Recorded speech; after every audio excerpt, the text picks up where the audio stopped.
Hi guys, how are you? So I'm in the backyard right now, and every night I'm inspecting these fruit trees. So I have one peach tree here, and then over there I have a Santa Rosa Plum. So one of the nights I was inspecting it and looking at this really beautiful fruit. Amazing, so pretty, so excited. Anyway, so I was inspecting it and I saw something that troubled me. Have you ever seen that? Do you have fruit trees? This is what's called leaf curl, okay? And basically it's a fungal problem with your tree. And so I went over to my local garden center just to double check because I wanted to make sure I was getting the right stuff for it, and to double check this is exactly what I was looking at. And it was, unfortunately. So basically what you want to do to combat that is you want to spray in the winter in February. If you forget or skip the February spray, then you want to wait until all the blooms are done on the tree. And then you want to spray it with the same stuff you would in February. It's orchard spray. Okay, so basically it covers all your fruit trees plus nuts, vegetables, ornamentals against the listed pests. But anyway, I got this particular kind that you just attach to your hose. They do have others that you can mix up yourself and put it in a spray bottle. I opted for this because, to be quite honest, it's so much easier this way.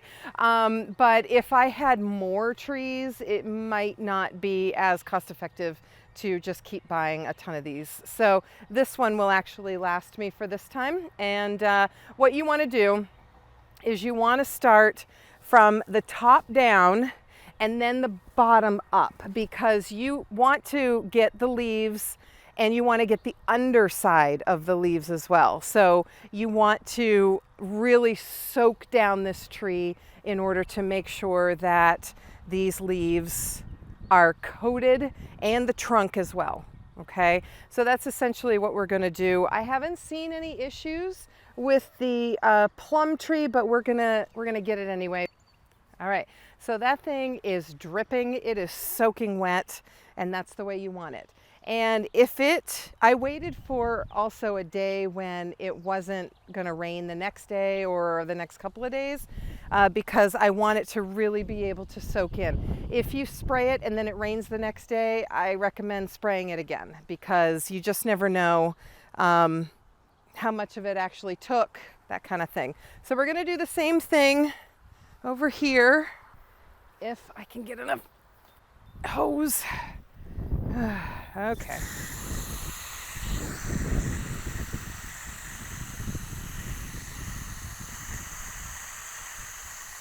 Okay, so I have soaked both trees, and you can, I'll be redoing this every 2 weeks until it's time to harvest, and then I will stop a week before.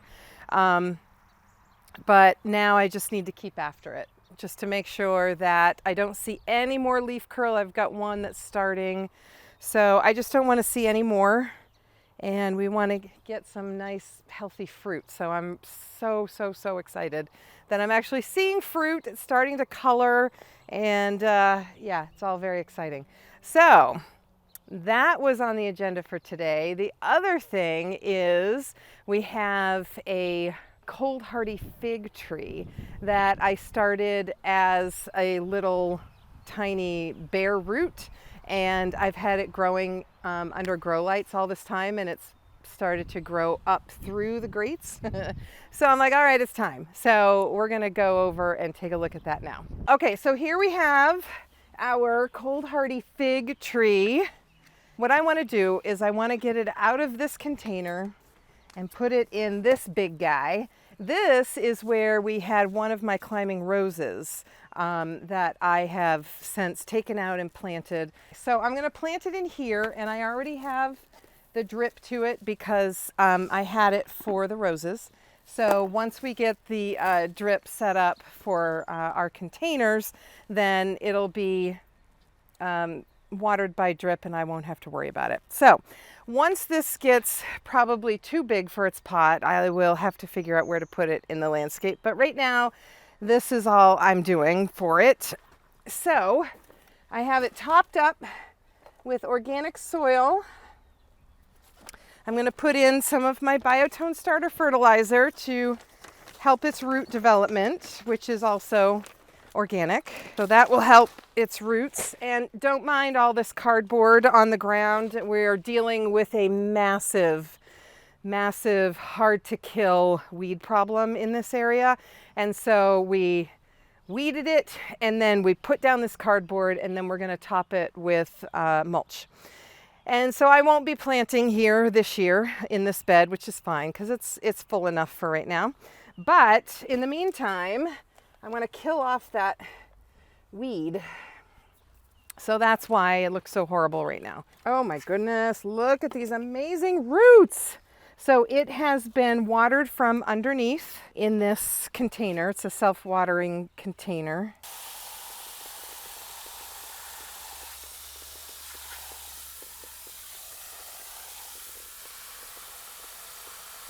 All right.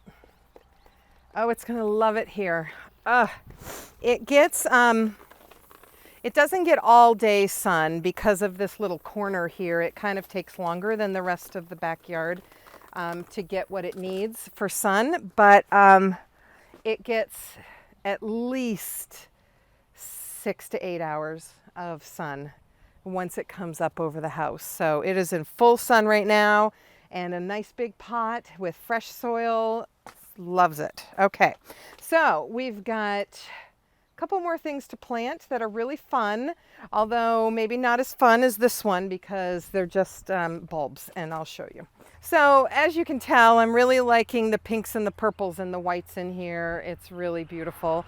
And I've got more and more of my peonies, which I was going to transplant, but I was doing it too late and I didn't want to risk losing them. So I'm keeping them in here. So let's get these in. I'm going to start with my Miss Oklahoma first. First I need to get my biotone in here.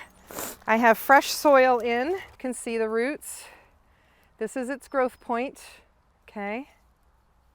So we're going to place it in like this. So then the growth point will come out and that's where your canna will develop. Okay. Plant that one there. So, like planting bulbs in the fall, it's not super satisfying when you're actually planting, but of course in the spring or as soon as these guys start to pop up, absolutely beautiful and totally worth it. We're going to water them in. That's the end for today. Got quite a lot accomplished. I'm really happy about that. And I hope you found it helpful and thanks for coming along with me. I'll talk to you soon. Bye.